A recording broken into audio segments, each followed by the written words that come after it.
it seems like so long ago, but it was really only, a month or two ago when Superman was the biggest smashing box office success that anybody could have possibly asked for. Don't look at these numbers. Just believe the statements that are coming from Warner Brothers. Just believe the James Gunn cocksucking shills that exist all around the world, apparently. And I'm sure there's nobody that's being paid to promote these DC movies this way.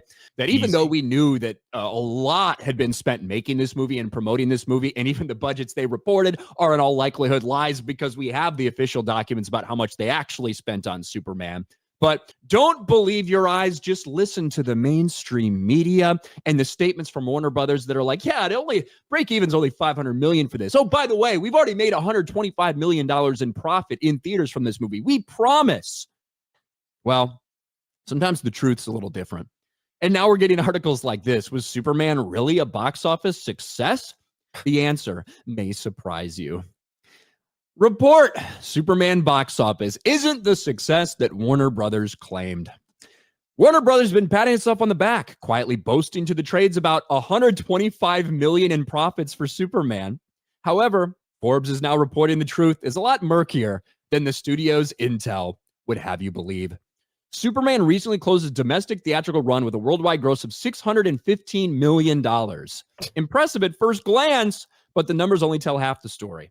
Man, I remember when the people in the Gunverse, they were telling you this is going to blow away Man of Steel, that this thing could hit $1 billion, that low estimates were $800 million. That's what we were hearing. That's what I heard. What about you, Jay? Same. And they were angry when, how dare you would call this a flop or that it wouldn't make money. You guys don't know what you're talking about. You stupid YouTuber. Don't know anything.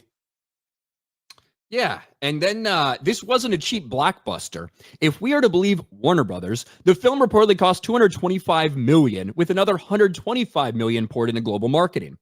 Now, that is what Warner Brothers told us. They've also told us other things. Gunn has told us other things that repeatedly turn out to be lies. It's funny how that works, and some people like to forget about those things, but we saw tax documents from Ohio that said that Warner Brothers was prepared to spend, that their initial budget was around $370 million for Superman. Certainly, you can get some money back in tax breaks and things like that.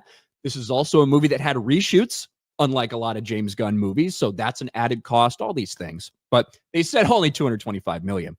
We also heard from execs that they felt like Warner Brothers has spent $200 million marketing this movie, but Warner Brothers said only $125 million.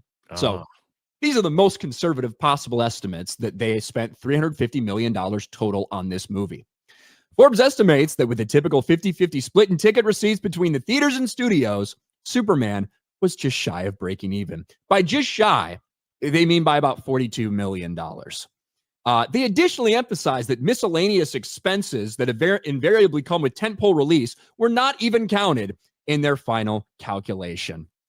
Warner Brothers can claim $125 million in profit with a straight face, and the trades can report about this being a win, but the reality is far more complicated. As always, the studio's definition of profit might be more aspirational than actual. Now, look, if we take them at their word for the budget, $42 million short of breaking even for its theatrical release. Look, you could still have video on demand and sales and other things like that on the back end do eventually recoup those numbers. We don't know about those. We don't know what those numbers are. We'll never see what those numbers are. But you can make those arguments. But when it comes to theatrical release, even with taking them at their word, which is asinine, because they've shown they repeatedly lie over and over and over again, even with that $125 million in profit bullshit, even taking them at their word, it was far from breaking even at the theaters. It was far from the smash hit that these people were claiming it was. And if there was any more indication that maybe, just maybe, people aren't exactly hyped or excited about this new DC universe, look no further than Peacemaker ratings, I suppose. Yeah. Like, look no further than Peacemaker ratings, because this show is absent everywhere. I think it's nowhere in the streaming ratings for Nielsen. If you factor in Samba TV, doesn't count minutes watched necessarily, but says how many people are tuning in, Peacemaker is 16th in terms of the top streaming shows that are out there right now. Not exactly the crazy high-flying numbers that they expected. It's weird that maybe the AstroTurfed support for Superman was really just that, AstroTurfed. They did everything in their power to try to spin this thing to make it seem like it was such a massive success. I guess what they didn't want it. I guess they didn't want it compared to the other Superman franchises or whatever, like the Henry Cavill stuff or Snyderverse or anything like that. So, but like you said before, this was the one that had to really do very well to really kick off this universe. And now we've got 2 projects. We've got one with the ratings in the tank, the first one that barely broke even, and now we have Supergirl coming up next. I'm assuming Supergirl is right. Supergirl with a similar reported budget, by the Yeah. way, to Superman. Oh, really? Does anyone think that's going to do much better than Superman?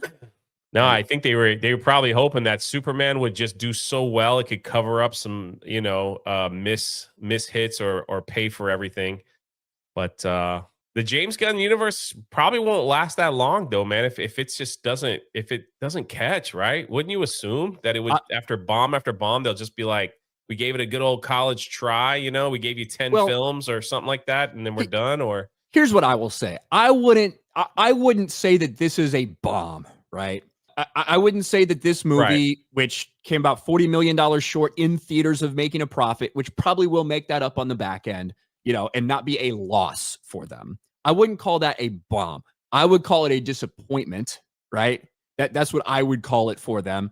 So I don't think they're going to pull the plug right now. We're going to see how the sequel does. Maybe we'll get his Batman, but I certainly don't think that, after this, James Gunn has a decade to do whatever he wants with this Smash 6. I don't think that's the case, right? Got it.